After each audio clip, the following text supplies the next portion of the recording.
గతంలో ఉన్నటువంటి రాష్ట్ర ప్రభుత్వం ఏదైతే ఉందో బీఆర్ఎస్ పార్టీ వాళ్ళ యొక్క అధికారాన్ని స్థిరం చేసుకోవడం కోసం వాళ్ళ యొక్క ఏదైతే ప్రతిపక్షాలు అనేది కూడా ఏమీ లేకుండా మేము పాలన కొనసాగించాలి, మాకు శత్రువులు అనేటువంటి కూడా ఎవరు కూడా లేకుండా ఉండడానికి ఇది ఒక రాచరిక వ్యవస్థని ఏర్పాటు చేసుకోవడం కోసం ఈ ఫోన్ ట్యాపింగ్ వ్యవహారాన్ని నడిపించింది.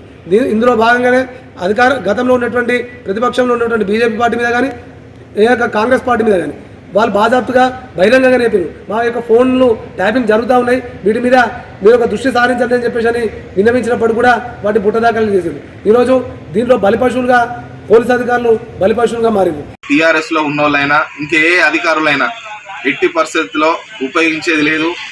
ఈ రాష్ట్ర ప్రభుత్వానికి నేను ఒక ఒక వ్యక్తిగా చెప్తా ఉన్నా, ఎట్టి పరిస్థితుల్లో ఎవరిని కూడా వదిలిపెట్టవద్దు, ఉపేక్షించేది లేదు. ఎందుకంటే తెలంగాణ రాష్ట్రంలో భారతదేశంలో మన రాజ్యాంగబద్ధంగా ఉన్న సమస్యలను ఏ విషయాలను మాట్లాడుకున్నా కూడా ఫోన్ ట్యాపింగ్ చేసి విన్న ఏ వ్యక్తులను కూడా వదిలిపెట్టవద్దని మనవి చేస్తున్నాం. ఇవాళ ఎక్కడ పనిచేయని రావులందరికీ అత్యున్నతమైన పోస్టులు ఇచ్చి ఇవాళ నువ్వు ఒక్కడే ఆ ఇంటెలిజెన్స్ డిపార్ట్మెంట్లో పెట్టుకొని తెలంగాణ మొత్తం వ్యవస్థను ప్రశ్నించే గొంతులను అందరినీ జైల్లో పెట్టుకుంటా, అక్రమ కేసులు పెట్టుకుంటా, కేసీఆర్ నువ్వు ఎంత దుర్మార్గం చేసినావో నీ దుర్మార్గం అంతా ఇలా తెలంగాణ ప్రభుత్వంలో ఇలా బయటపడుతుంది. నీ అక్రమాలకు పనిచేసిన నీ సన్నాయి నొక్కిన నొక్కులు తిన్న పోలీస్ ఆఫీసర్లని బయటపెట్టిండు.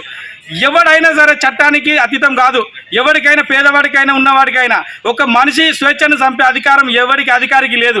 ఇవాళ నువ్వు సీక్రెట్గా ఒక దర్యాప్తు సంస్థ ఒక ఇండియన్ ఎన్ఐఏ చేసే అటువంటి పనులు ఇలా నువ్వు రాష్ట్ర ప్రభుత్వంలో ఉండి నువ్వు ఇలా ఫోన్ రికార్డ్ చేసి మనుషుల స్వేచ్ఛలు చంపినావు కాబట్టి నువ్వు నీ కుటుంబం దీనికి బాధ్యత వహించాలి.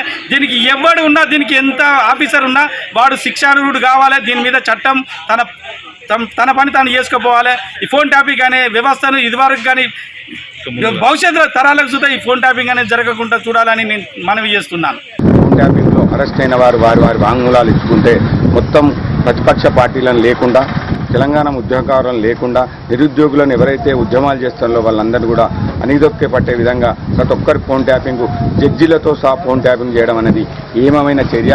ఇలాంటి చర్యకు పాల్పడ్డటువంటి ఎంత పెద్ద నాయకులనైనా అరెస్టు చేయాలి.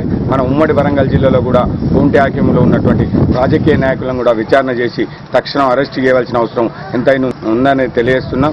ఏ ఒక్క రాజకీయ నాయకుని వదలకుండా అందరినీ కూడా అరెస్టు చేయవలసిన అవసరం ఉన్నది. అరెస్టు విచారణ చేసి అరెస్టు చేయవలసిందిగా మేము డిమాండ్ చేస్తున్నాం.